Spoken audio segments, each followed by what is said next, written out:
I came home after 3 days away thinking nothing in my life had changed, but the second I turned onto my dirt driveway, I knew something was wrong. The air felt different, too quiet, too clean, like someone had erased a part of my world without asking. And when I finally saw the front gate was gone, I just sat there in my truck staring at empty posts like my brain refused to process it. I'm not a dramatic guy. I fix engines, I weld steel, I mind my own business out here on my 6-acre strip of land just outside a place called Willow Creek Estates. One of those gated communities that looks like it was designed to remind you that you don't belong, polished stone walls, perfect hedges, cameras on every corner. And then there's me on the edge of it all, Evan Carter, a guy with a workshop, a couple of old work trucks, and a custom iron gate I built with my father's tools years ago. Not fancy by their standards, but solid, real, mine, with our family name welded right across the arch like a signature you can't erase. Except someone did erase it. The gate wasn't just gone, it was ripped clean off its hinges like it had never mattered, and dumped in a twisted pile halfway onto my lawn. Yellow caution tape, still hanging off it like a joke nobody bothered to finish explaining. There was a notice slapped onto my fence, bright HOA yellow, removed for aesthetic safety compliance, which I actually read twice because I thought I was misreading it. Aesthetic safety compliance, like my property needed to be corrected, like I was the problem. The funny thing is, I'm not even inside their HOA jurisdiction. I never signed anything, never agreed to anything. My land predates their little gated fantasy by decades, but that didn't stop them from acting like they own my eyes. I remember standing there, hands still on the steering wheel, just laughing a little because it was either laugh or explode, and I kept thinking, who wakes up and decide the man's gate is offensive enough to remove it? I found out later it was Marvin Huxley, the HOA president. Everybody calls him Mr. Huxley, but around here it's more like Marvin the Smug, press polos, white golf cap, the kind of guy who says community standards like it's a legal weapon.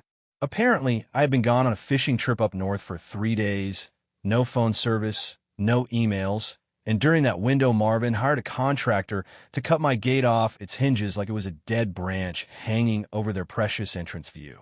And the reason, if you can even call it that, was that my gate disrupted visual continuity from a main boulevard into Willow Creek Estates, which is a very expensive way of saying they didn't like how blue-collar it looked next to their marble pillars and manicure nonsense.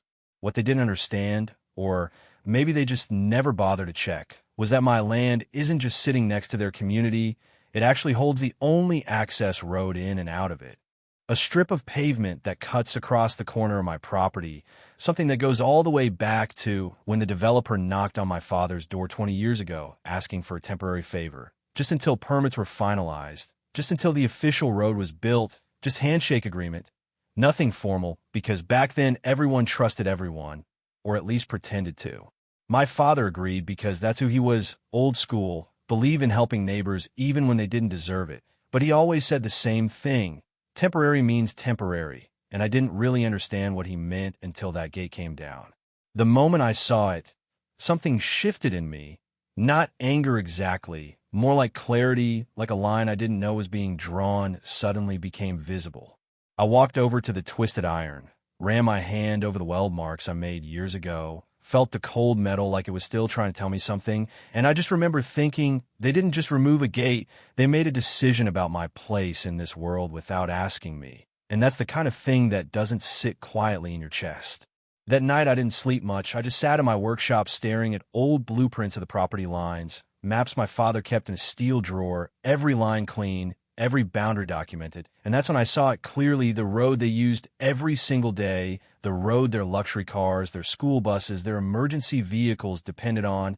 It was mine, not metaphorically, not emotionally, legally mine. No easement recorded, no permanent right-of-way, just a handshake from a man who was no longer here to confirm anything. And I kept thinking about Marvin Huxley's face when he signed off on tearing down my gate. Probably smiling like he was improving the neighborhood, not realizing he had just poked the one piece of ground holding his entire gated world together. The next morning, I drove straight to the county office, still wearing the same shirt from the trip, smelling like lake water and diesel, and I asked for a full property verification and land use review, didn't raise my voice, didn't explain anything extra, just facts, coordinates, ownership, boundaries, and by the time I walked out, I had paperwork stamped and approved that made one thing very clear: my land, my rules. I remember sitting in my truck outside that building for a long time, watching people go in and out like normal life was still normal. And I thought about how fast everything can change when you stop assuming people are going to respect what you never wrote down. By midday, I had already called a fencing contractor, not to replace my gate, but to have them meet me at the entrance road with something heavier, something permanent, and I told them I wanted concrete barriers, the big ones, the kind you don't casually move, and I could hear the guy pause on the phone like he was trying to decide if I was serious. I was. And as the sun started dropping that same day, I stood at the edge of my property watching a flatbed roll in loaded with solid 8-foot barriers, and I knew I wasn't fixing anything anymore. I was about to change the rules entirely. And that's where things started to get interesting because nobody inside Willow Creek Estates had any idea what was coming next, not Marvin, not the board, not a single one of them who thought my gate was the problem. And by morning, they were all going to realize it was never about the gate at all. Everything started early the next morning before the sun even fully cleared the trees. I was already back out there standing on the edge of my property watching that flatbed finish, unloading those concrete barriers. Heavy 8-foot blocks set in to end like a line being drawn in real time across the only road into Willow Creek Estates. And I remember thinking how strange it is that something so simple looking can change so much. Just gray concrete sitting on dirt. But once it's in place, it becomes reality in a way words never do. The contractor looked at me like he still wasn't sure he should be doing it. And I just nodded, told him to keep going, no hesitation, because by that point it wasn't about emotion anymore. It was about structure, boundaries, and things finally being respected the way they should have been from the beginning. By the time the last barrier was set, the road didn't feel like a road anymore. It felt like a question nobody inside that gated community was prepared to answer. I put up a simple sign myself, nothing dramatic, just black letters on whiteboard. Private property, no through access, and I stood there for a second looking at it, almost calm, like I was watching a door close that should never have been opened without permission in the first place. It didn't take long. The first car showed up maybe 20 minutes later, a glossy SUV with tinted windows, slowed down, rolled forward, then stopped dead like it had hit an invisible wall. The driver sat there confused, creeping forward a bit, then finally reversing out, and I could already see the pattern starting before the community even understood what was happening. Then came another car, then another, and within an hour there was a line of vehicles stretching back toward the main highway, people stepping out, looking around like the world had shifted overnight without telling them. Willow Creek Estates had always marketed itself as private, secure, exclusive living, the kind of place where residents paid extra for controlled access. But what they never really thought about was what happens when access stops being controlled by them. I leaned against my truck watching it unfold like a slow domino effect. No urgency on my part, just observation because I knew exactly how dependent they were on that strip of land. School buses arrived next, big yellow reminders that real life doesn't care about gated fantasies. And I watched drivers try and turn around in tight space while parents started walking down the road in dress shoes and office clothes, carrying kids' backpacks like they had just been dropped into a situation nobody prepared them for. Around mid-morning, the delivery trucks started piling up, Amazon vans, grocery suppliers, maintenance vehicles, all of them slowly realizing the same thing at the same time, that the system they relied on had a single point of failure, and that point was standing on my property line. I didn't feel satisfied exactly. It was more like a quiet confirmation, like a math problem finally balancing after being wrong for years. By noon, the first emergency vehicle showed up, fire truck. Lights off at first like they were trying not to escalate things, then flashing as it rolled closer, stopping right behind the growing line of cars. I saw the firefighters get out, talking on radios, pointing at the barriers, measuring distance, and I knew even before anyone said anything that this was the moment things would stop being just a neighborhood inconvenience. Because emergencies don't negotiate with aesthetics. Sometime after that, I saw him. Marvin Huxley. He arrived in a black SUV that looked like it had never seen a dirt road in its life, stepped out fast, already red in the face before he even closed the door. He walked straight toward me like he had rehearsed the confrontation in his head the entire ride over, and I just stayed where I was, leaning on my truck, watching him approach across my own land like he still believed speed and volume meant authority. "You can't do this," he said immediately. No greeting, No hesitation, just anger spilling out. You cannot block a private community entrance. This is illegal. I remember looking past him for a second, at the line of cars, at the confusion, at the people who had never once thought about what was underneath the pavement they drove on every day. And then I looked back at him and asked him something simple, almost casual, illegal according to who? That stopped him for half a second, just long enough for the air to shift. He pointed toward the road like it belonged to him by default. This is Willow Creek Estates access. It's HOA controlled. I reached into the truck, pulled out the folder I had taken from the county office, and handed it to him without moving closer, just letting him take it. No, I said, it's my land, always has been, you just never bothered to check. I watched his eyes move across the survey documents, the stamped approvals, the property lines that didn't care about his confidence. And for the first time I saw something underneath his expression that wasn't anger. It was calculation mixed with disbelief. He flipped pages faster. Like the faster he looked, the less real it would become. This must be outdated, he muttered, more to himself than to me. 20 years outdated, I said, and still correct. That's when his voice changed. Less loud, more dangerous in a different way. He started talking about lawyers, about lawsuits, about HOA authority, like saying the words enough times would rebuild the road behind him. I just nodded. Already ahead of you, I said, and told him about the filings, trespassing, unauthorized demolition, destruction of private property, and the part one didn't even need to raise my voice for, the photos I had already sent to the county showing exactly what they did to my gate while I was gone. That hit differently. I could see it in him, the realization that this wasn't a spontaneous reaction. It was already in motion before he even showed up. Around us, residents started gathering at a distance, watching the exchange like it was a scene they didn't expect to be part of, whispering, filming, trying to understand how their secure, curated world suddenly had a missing piece. One woman walked up behind him and said, "We can't get to work." Like it was a personal insult she expected someone to fix immediately. Marvin didn't even turn around. "Give it time," he snapped, but there was less confidence in it now. By afternoon, the situation had grown legs of its own. Someone from the fire department spoke to a local official. Then that turned into calls, then into more calls, and by the time the sun started shifting west, there were county vehicles parked near the blockade, measuring, documenting, taking notes that didn't look friendly for anyone involved. That's also when I noticed the first news van. Just one at first. White truck pulling up slow, camera crew stepping out like they had stumbled onto something they didn't expect to be this big. And suddenly I realized this wasn't just a neighborhood dispute anymore. It was becoming a story.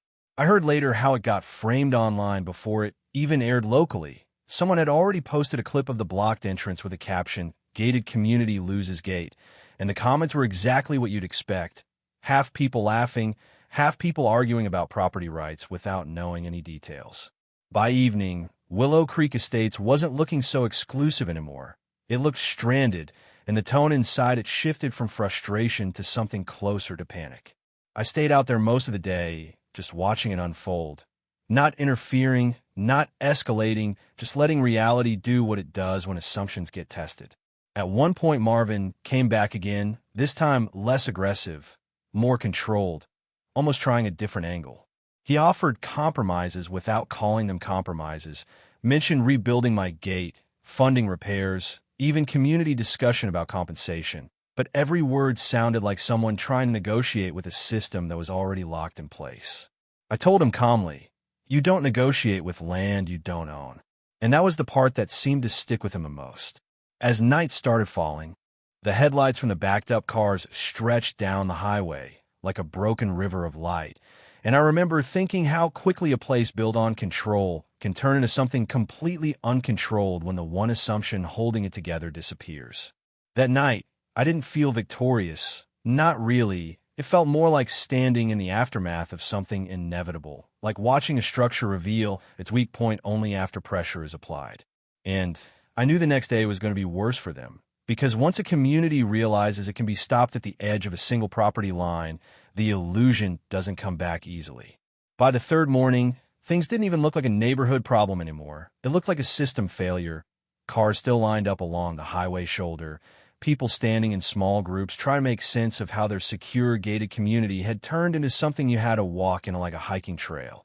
And I remember thinking how fast comfort turns into frustration when it stops being convenient. I was already out there early again, same spot, leaning against my truck, coffee in hand, just watching the road sit silent behind those concrete barriers like it had made up its mind and wasn't interested in arguing anymore. That's when Marvin showed up again, but this time it wasn't the same version of him. No fast walk, no shouting, just slower steps like he'd been up all night, rehearsing a conversation he didn't want to have. He stopped a few feet away from me, looked at the barriers, then at the line of stranded cars in the distance. And for a second, he didn't say anything at all, which honestly said more than anything he could have shouted. "What do you want?" he finally asked, and it didn't sound like a threat this time. It sounded tired. I remember taking a sip of coffee before answering, because the truth was I wasn't even thinking about revenge at that point. I was thinking about respect, about how long people will push boundaries just because nobody draws them clearly enough. "I want what was already mine," I said, simple as that, "and I want you to put my gate back exactly how it was." He let out this short laugh, not amused, more like disbelief. "You shut down an entire community over a gate," he said. I looked at him and shook my head a little because that was the part they all kept getting wrong. "No," I said, "you shut down your community when you tore it down." That landed heavier than I expected it to. He looked away for a moment, like he was trying to find some version of this where he still had leverage, still had authority, but it wasn't there anymore. By midday, the county had officially stepped in, inspectors walking the property line, taking measurements, confirming what I already knew. No recorded easement, no legal right-of-way, nothing but an old informal agreement that didn't survive contact with paperwork. I stayed out of their way, just watched them do what professionals do when emotion gets removed from the equation. One of them even told Marvin flatly, "This access is private property, there's no enforceable public right here," and I saw the exact moment that hit him harder than anything I had said. Around that time, the HOA board started breaking internally. I didn't see it firsthand, but later I heard it from one of the residents, meetings turning into arguments, arguments turning into blame, and suddenly Marvin wasn't just defending a decision anymore. He was defending himself. Someone from the board actually came out to talk to me that afternoon. A woman named Linda, calm voice, shaking hands, clearly not enjoying being the messenger. She asked if there was any path forward that didn't end in long-term damage for both sides, and I told her something honest. Not aggressive, just honest. There was never a problem until someone decided my property needed correcting. She didn't argue with that. She just nodded, like she understood exactly how far things had already gone. By late afternoon, the tone shifted again. Not from my side, from theirs. Marvin came back one more time, but this time he wasn't alone. A lawyer with him, expensive suit, clipboard, the kind of presence meant to reintroduce control through language. The lawyer tried to frame it as misunderstanding of boundaries and community reliance, but every sentence kept collapsing under the same thing: ownership. At one point, he actually said, "This road has functioned as a shared access corridor for 2 decades," and I just pointed at the survey in my hand and said, "And none of that changed what's recorded." Silence after that. Not dramatic silence, just the kind where nobody has a better sentence. That evening, something shifted publicly. The local news ran a full segment, footage of the blocked entrance, interviews with frustrated residents, and then the headline that made everything worse for them: "Dispute over unregistered access leaves gated community stranded." The internet did what it always does, turn it into a debate, but the legal side of it wasn't really debatable, and slowly even the comments started shifting away from jokes and toward, "Wait, is the HOA actually wrong here?" That was when I knew the pressure wasn't just physical anymore, it was reputational. By the next morning, the HOA had no choice left but to negotiate properly. Not the fake kind Marvin tried earlier, but real terms. They came back with a written proposal: full restoration of the gate, compensation for damages, formal recognition of my property rights, and a long-term easement agreement with payment. All of it suddenly very respectful in tone compared to how this started. I read it once, then looked at the twisted pile of my original gate still sitting off to the side of my land. And I said the one condition I'd been consistent about from day one: you rebuild it exactly as it was. Name, design, everything. Marvin didn't like that part. I could see it, but there wasn't anything left for him to push against. The rebuild took 2 days. I watched most of it happen quietly. Same workshop energy I always had, except this time it wasn't me welding, it was their contractor carefully recreating something they thought they could erase. When they finally lifted the rebuilt gate into place, I didn't feel celebration. I just felt this strange sense of closure, like a circle finishing itself. Marvin stood there while it was bolted in, and I swear for a moment he looked less like a man in control of a community and more like someone who had misunderstood the ground beneath his own feet for a very long time. Before they left, the final paperwork was signed, everything formal, everything documented, nothing left to handshake agreement ever again.